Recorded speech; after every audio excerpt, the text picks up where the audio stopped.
Today about how rigid thinking can lead to relational problems. Joining us now is Dr. John Kuna and Philip Kuna, the clinical director at John G. Kuna and Associates. Gentlemen, thanks for being here. Thanks for having us, Dave. Great to be here, Dave. Doctor, let's begin with you. Let's start out with this idea of rigid thinking and then kind of get into how it leads to some issues. Well, you know, rigid thinking is people could have ideas of right or wrong. Now, what's wrong with that? Everybody has ideas of right and wrong. But it's better made for a checkbook to be right, or a checkbook is wrong, but not our relationship and things within our relationship. Inside the relationship, there's other ways to look at the same evidence. Couples get upset and they want to say, well, I'm right and you're wrong.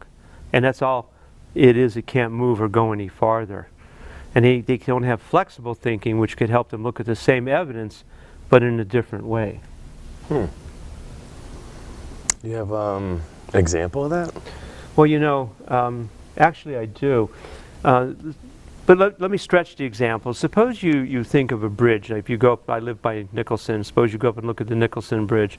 Now people would look at the bridge and they're going to look at it in terms of a pair of terms, and they wouldn't say the bridge is right and wrong. In fact, they wouldn't say the bridge is good and evil.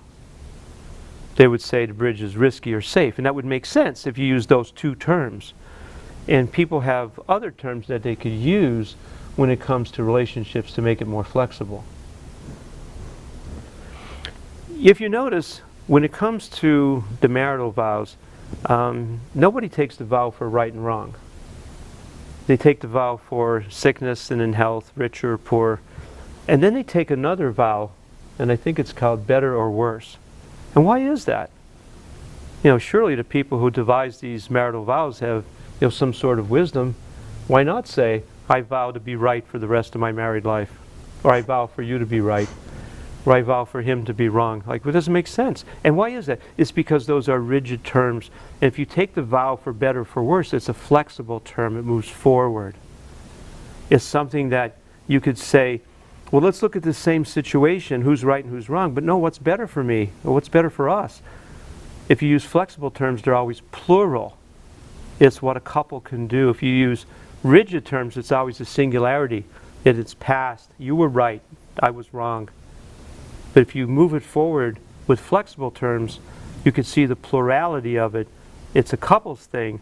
And you could say, yes, this way I see that this could be good for us. This could be better for us. This could be worse for us. So a compromise works best when it comes to a relationship and helps kind of curb some of that rigid thinking. Now, you can set up an appointment with Dr. Kuna at 570-961-3361. You can also find out more on the web at drjohngkuna.com. Phil and Dr. John G. Kuna from John G. Kuna and Associates, thanks so much for being here. Thanks for having us, Dave. It's Talent Week in